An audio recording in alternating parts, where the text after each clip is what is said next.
1절로 10절에 있는 말씀 제가 봉독하겠습니다. 우리가 구조된 후에 안즉 그 성은 멜리데라 하더라. 비가 오고 날이 참에 온 주민들이 우리에게 특별한 동정을 하여 불을 피워 우리를 다 영접하더라. 바울이 나무 한 묶음을 거두어 불에 넣으니 뜨거움으로 말미암아 독사가 나와 그 손을 물고 있는지라. 원주민들이 그 짐승이 그의 손에 매달려 있음을 보고 서로 말하되 진실로 이 사람은 살인한 자로다. 바다에서는 구조를 받았으나 공의가 그를 살지 못하게 함이로다 하더니 바울이 그 짐승을 불에 떨어버리매 조금도 상함이 없더라. 그들은 그가 붙든지 혹은 갑자기 쓰러져 죽을 줄로 기다렸다가 오래 기다려도 그에게 아무 이상이 없음을 보고 돌이켜 생각하여 말하되 그를 신이라 하더라. 이 섬에서 가장 높은 사람 보블리오라 하는 이가 그 근처에 토지가 있는지라. 그가 우리를 영접하여 사흘이나 친절히 머물게 하더니 보블리오의 부친이 열병과 이질에 걸려 누워있거늘 바울이 들어가서 기도하고 그에게 안수하여 낫게 하며 이러므로 섬 가운데 다른 병든 사람들이 와서 고침을 받고 후한예로 우리를 대접하고 떠날 때 우리 쓸 것을 배에 실었더라. 아멘. 요즘 국제적으로 관심을 끌었던 북한 김정은이가 중병을 앓고 있다느니 아니면 죽었다느니 미국 CNN에서 이 뉴스를 발표하고 난 후에 북한 전문가들 또 북한에서 우리 한국으로 넘어온 인사들을 통해서 많은 추측성 이야기들이 전해졌습니다. 그런데 이제 어제는 비료 공장을 견학하는 시찰하는 모습을 잠깐 보였다고 아직 건재하게 살아있다 이런 이야기가 보도가 되는 것을 보았습니다. 저는 이런 것들을 보면서 사람이 분명히 이 땅에서 사는 기간이 있다. 아무리 높은 자리에 올라가고 아무리 호의호식을 한다고 할지라도 반드시 죽을 때가 있다. 한번 나서 한번 죽는 것은 정하신 법이요 그 후에는 심판이 있다고 말씀하셨습니다. 그러나 그 죽는 때가 30대가 될 수도 있고 40대가 될 수도 있고 어떤 사람은 재수 없으면 100살까지 산다는 이야기도 합니다. 아무튼 이 땅에서 우리가 살 수 있는 기간이 한정이 되어 있는데 사는 기간 동안에 우리는 갖가지 여러 다른 환경들에 처할 수가 있습니다. 오늘 아까 우리가 봉독한 사도행전 28장 1절 10절에 있는 말씀은 바울과 로마로 호송되던 죄수들이 탄 그 배가 276명의 사람들이 배의 파손으로 말미암아 그래도 무사히 당도했던 육지가 하나 있는데 그 섬의 이름을 알아본즉 멜리데라는 섬이었습니다. 저도 멜리데를 한 번도 가보지도 못했고 이 성경에 기록된 이 멜리데 섬이다 그렇게만 알고 있습니다. 그런데 거기에 도착했을 때에 그 멜리데에 사는 원주민들이 배가 파손되어서 그 섬에 상륙한 이 사람들을 공격하지도 않고 멸시하지도 않고 귀찮게 하지도 않고 그들을 따뜻하게 영접해 줬습니다. 2절에 보니까 우리에게 특별한 동정을 하여 불을 피워 우리를 다 영접하라 그랬습니다. 추운 날씨에 바닷물에서 헤엄치고 이제 육지에 나왔기 때문에 옷도 말려야 될 것이고 몸도 녹여야 될 것이고 불을 피워서 그들을 말리는데 그 수백 명의 사람들이 쬐 수 있는 불을 피우려면 얼마나 많은 장작이 필요하겠습니까? 그 불을 피워가지고 그 수많은 사람들이 그곳에서 불을 쬐면서 이제 몸을 따뜻하게 녹이고 젖은 옷을 말리고 그렇게 하는 것을 원주민들이 도와줬다 그랬습니다.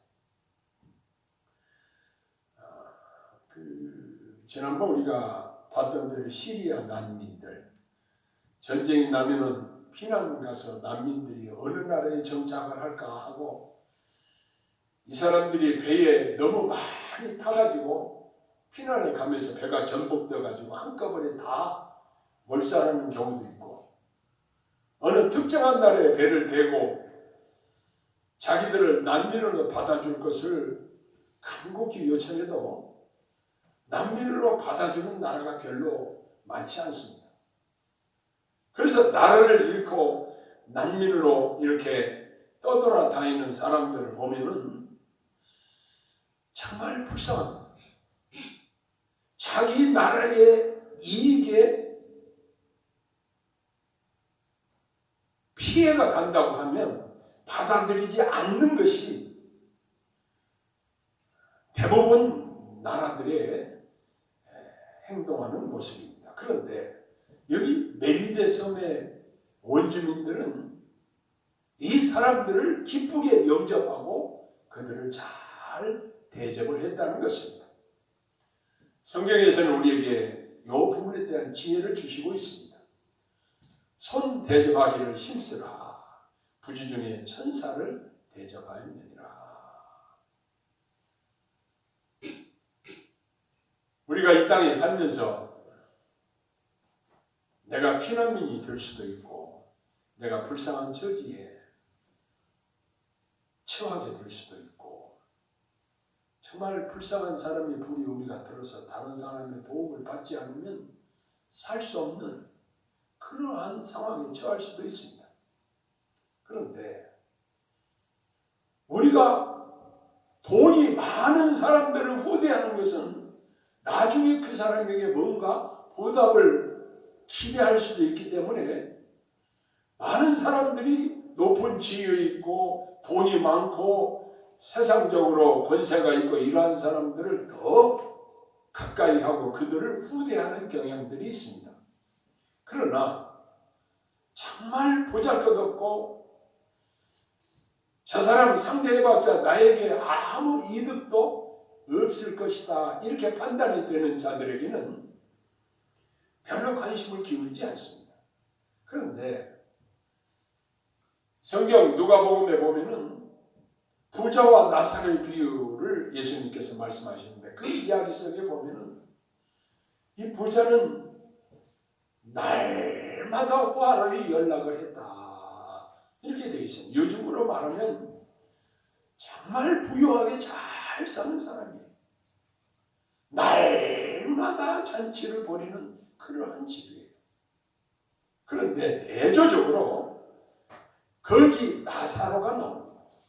그는 부자의 상에서 떨어지는 부스러기로 배를 채우는 사람이었고 상처가 얼면 개가 와서 핥는 정말 사람들이 만나기도 꺼려하고 대화하기도 꺼려하고 어느 것 자체를 꺼려할 정도로 정말 불쌍한 나사로의 모습이 나옵니다. 그런데 그 둘이 다 죽어서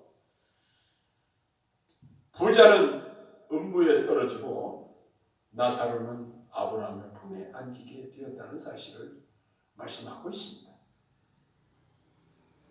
우리 사람의 판단은 사람의 가치관은 내가 얼마나 돈이 많은가 내가 얼마나 좋은 위치에 있는가 내가 어떤 가치 있는 사람인가에 따라서 사람들이 평가를 하지만 우리 하나님께서는 그런 걸로 사람을 판단하거나 평가하지 않으신다는 사실을 예수님의 말씀 속에서 배우게 됩니다.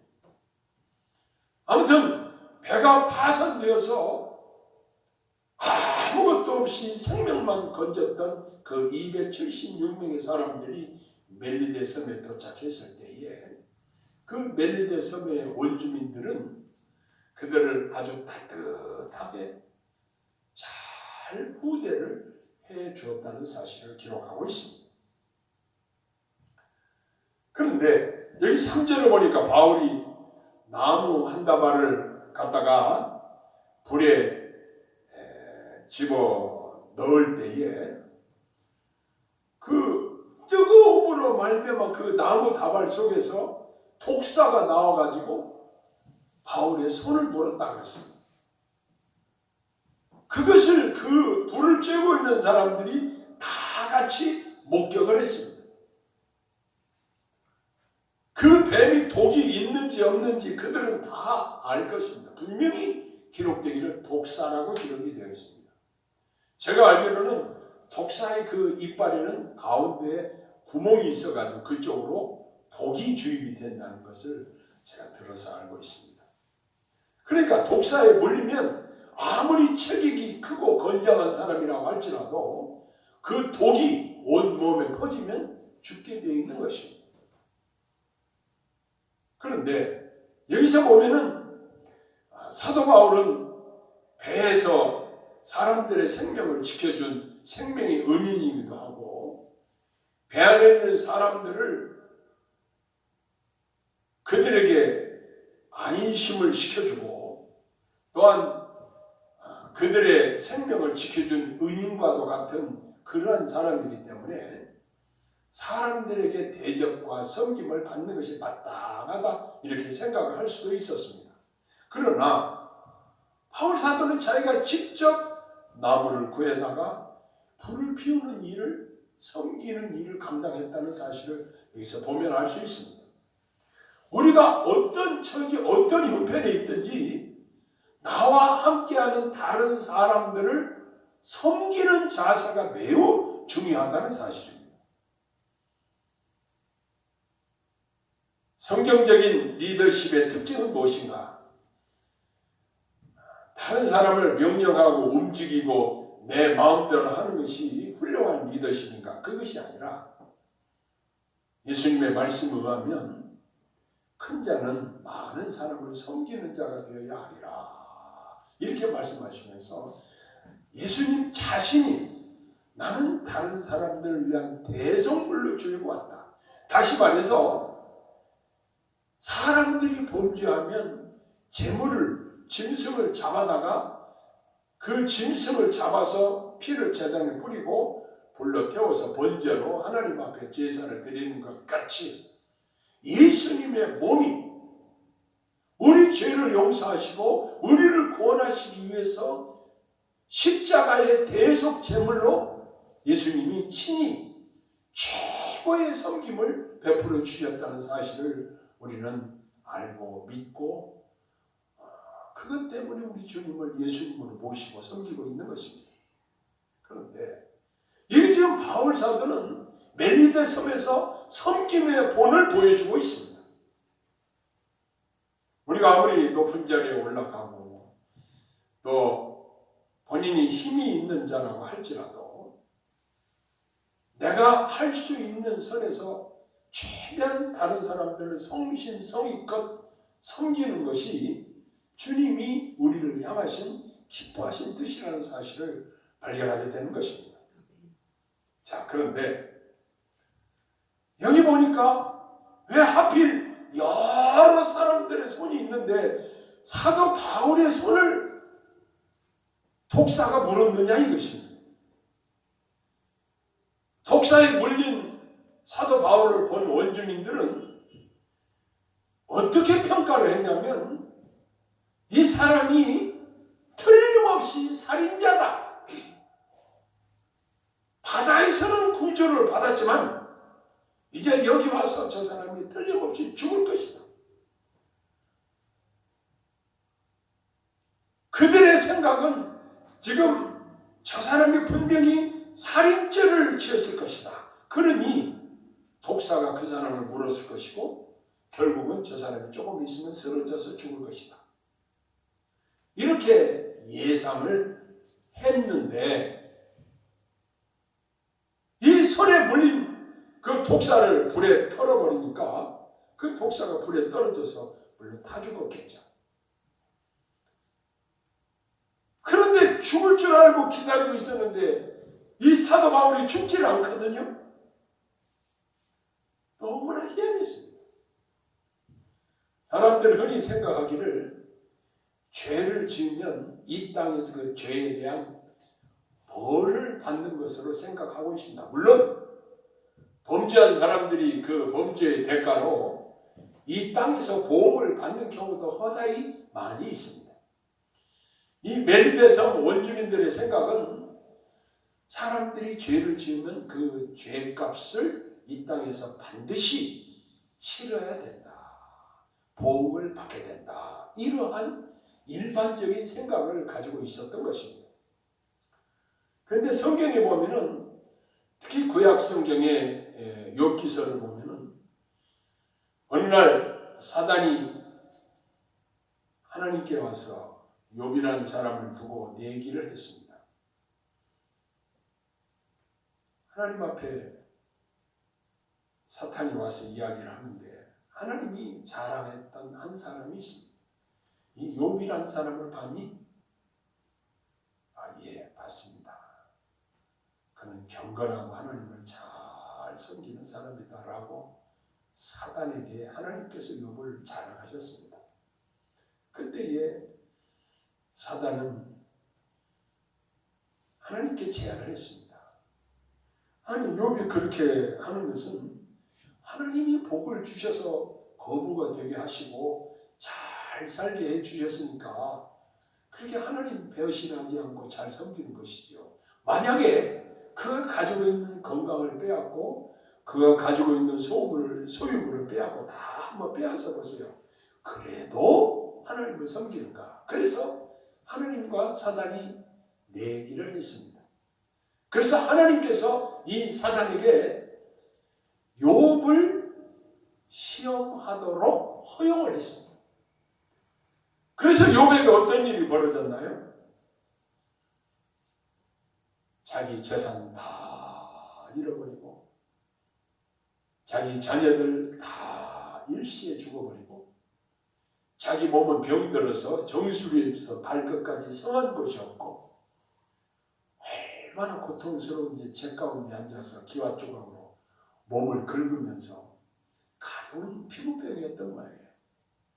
그러니 아내가 보면 차라리 하나님을 욕하고 죽었으면 좋겠다 이런 이야기를 할 정도로 그는 매우 심각한 고난의 상황에 직면하게 되었습니다.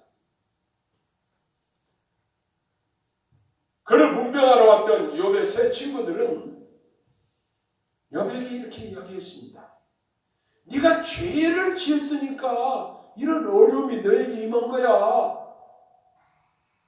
그러면서 욥을 위로하기는커녕 그를 정죄하기에 바빴습니다. 그럼에도 불구하고 이 욥은 하나님을 욕하거나 원망하지 않고 범죄하지 않았다는 사실이에요. 결국 하나님께서 그에게 은혜를 주셔서 그가 깊은 영적 깨달음을 이 고난을 통해서 깨닫게 되었다는 사실입니다. 그래서 그가 간증하기를 내가 전에는 귀로만 들었는데 이제 눈으로 친히 주를 뵙고 있습니다. 이렇게 간증을 하면서 하나님께 갑절의 복을 받았다는 사실을 욥기서는 증거하고 있습니다. 사람들은 돈을 많이 벌고 뭐가 잘 되고 하면 이야 너 축복받았다 이렇게 하고 부러워하고 그런 이야기들을 합니다. 그러나 우리가 이 땅에 살면서 하나님께서 우리에게 영적인 유익을 위해서 때때로 여러 가지 고난에 처하게 할 수도 있다는 사실입니다. 돈을 못 벌 때도 있고 적자가 날 때도 있고 그리고 몸이 아플 때도 있고 여러 가지 고난에 처할 때도 있다는 사실입니다. 그러면 성경에서 우리에게 그럴 때 어떻게 하라고 말씀하시는가? 고난당하는 자가 있느냐? 저희는 기도할 것이요. 그렇게 말씀하셨고, 즐거워하는 자가 있느냐? 저희는 찬송할지니라. 이렇게 말씀하셨습니다. 우리에게 어떤 고난이 임하게 되면 그것을 계기로 하나님과 기도할 수 있는 좋은 기회를 주셨다. 이런 생각을 가지고 하나님께 기도를 해야 합니다. 과거에 우리나라의 외환 위기, IMF 외환 위기를 당했을 때에 제 기억으로는 기도원마다 사람들이 몰려가서 하나님 살려달라고 열심히 기도했던 그러한 모습들이 제 기억에 남습니다.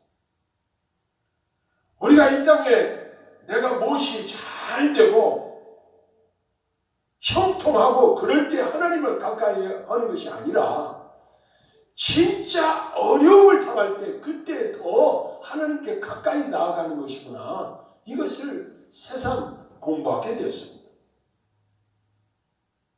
지금 정부에서는 전쟁을 치르고 있다는 그러한 심정으로 이 국가를 경영하고 있다는 이야기를 들었습니다. 재난지원금을 국민들에게 풀어서 국민들이 우선 이 어려움을 극복하고 견뎌낼 수 있도록 도와야 된다는 그런 이야기도 들었습니다. 하나님께서는 우리가 이 땅에 사는 동안 여러 가지 어려움들이 우리에게 도래할 수 있습니다. 그럼에도 불구하고 우리가 바라봐야 될 분은 누구신가? 오직 예수 그리스도 우리 주님밖에는 없다는 사실입니다. 자, 그런데 여기 지금 사도 바울이 독사에 물렸는데 독사는 손에서 떨어버려서 불에서 이제 타 죽었겠죠. 독사가 불에 타 죽었다는 이 사건을 보면서 뱀은 사단을 상징한다고 학자들은 이야기를 합니다. 그래서 에덴 동산에 뱀이 하와를 꼬인 것 같이 우리는 사단이 우리를 여러 가지로 미혹하고 유혹해서 은혜에서 떨어지게 하고 우리를 병들게 하고 우리를 죽게 만드는 아주 악한 원수들입니다. 그런데 그것들이 결국 결과가 어떻게 되느냐? 다 지옥에 빠질 물건들입니다. 그것들이 아무리 하나님의 백성들을 공격할지라도 우리가 때때로는 공격을 받을 수도 있습니다. 그러나 결국 승리하게 하시는 분은 우리 주님이시라는 사실을 여기서 우리가 배우게 되는 것입니다. 그런데 이게 독사에 물려서도 끄떡하지 않고 죽지 않고 있는 바울을 향해서 원주민들이 말하기를 이제는 신이라 이렇게 평가를 합니다. 여기 6절 하반절에 보니까 오래 기다려도 그에게 아무 이상이 없음을 보고 돌이켜 생각하여 말하되 그는 신이라 하더라. 그러나 바울은 신은 아니었습니다. 처음에는 저 사람이 살인자다 이렇게 평가를 했는데 이제 두 번째는 바울을 신이라 이렇게 이야기를 합니다. 우리가 사도행전을 지금까지 1장부터 28장까지 살피면서 지금 사도행전은 하나님의 역사가 진행되는 것이지 어느 특정인이 주목을 받고 어느 특정인이 영광을 받고 높임을 받는 목적이 아닌 것입니다. 북한에서 김정은이가 사람들이 많이 모여있는 데서 영광이 있으라 이 이야기를 하는 것을 보면서 더 코웃음이 나왔습니다. 지가 뭔데 영광이 있으라 마라 이렇게 이야기를 하는가. 과연 북한에서는 통치자가 신적인 존재가 되고 있구나. 과연 우상화를 성공적으로 잘하고 있구나. 이러한 모습을 보았습니다. 사도행전에 많은 인물들이 나오지만 그 중에서는 훌륭한 인격을 가진 사람도 있고 능력을 해하는 사람도 있고 그렇지만 그러나 어느 특정인의 영광을 받기 위해서 그런 인물들을 여기 기록한 것이 절대로 아닙니다. 너에게 성령이 임하시면 권능을 받고 예루살렘과 온 유대와 사마리아와 땅 끝까지 이르러 내 증인이 되리라 말씀하신 대로 바로 성령님이 임재하시고 그분이 사람들을 움직이시고 그분이 역사를 진행하시는 모든 일들을 누가는 그대로 기록해서 우리에게 전달해주고 있는 것입니다. 자, 그런데 그 섬에 가장 높은 위치에 있는 보블리오라는 사람이 있었습니다. 근데 그의 부친이 열병과 이질로 고생을 하고 있었습니다. 그런데 그때 바울 사도가 그에게 들어가서 기도하고 안수해서 그 보블리오의 열병과 이질을 고쳐주었습니다.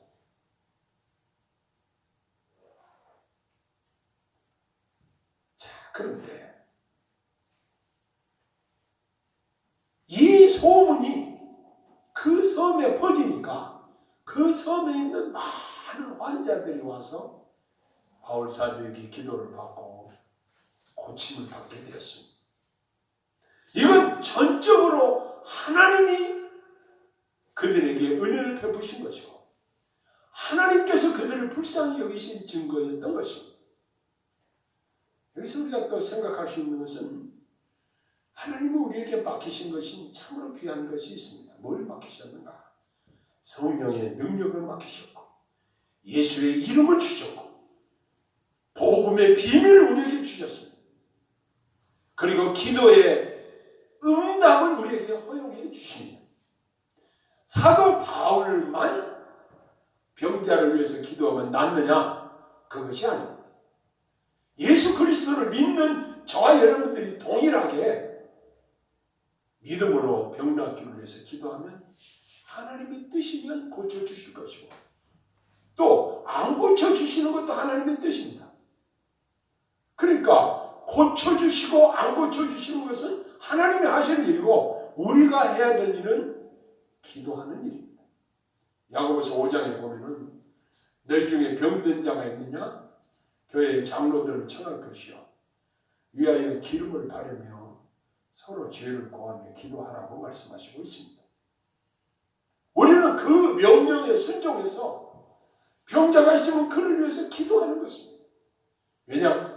우리 하나님은 우리 인간을 창조하신 분이기 때문에 우리 몸의 구조를 너무나 잘 아십니다. 어디가 연약한지, 어디가 병이 들었는지, 어떻게 해야 치유가 될 것인지 우리 몸을 만드신 하나님이 너무나 잘 알고 계십니다. 미국에서 어떤 사람이 차를 몰고 가다가 차가 갑자기 엔진이 멈춰 서버렸습니다. 길가에 대고 본넷을 열고 여기저기를 살펴도 알 수가 없어요. 그런데 어떤 사람이 중년 신사가 차를 타고 가다가 그 옆에 차를 대놓고는 와서 좀 몇 군데 만지더니 한번 시동을 걸어보세요. 그냥 시동이 걸리는 거예요. 누구냐고 그랬더니 나는 이 차를 만든 포드입니다. 그러더라고요.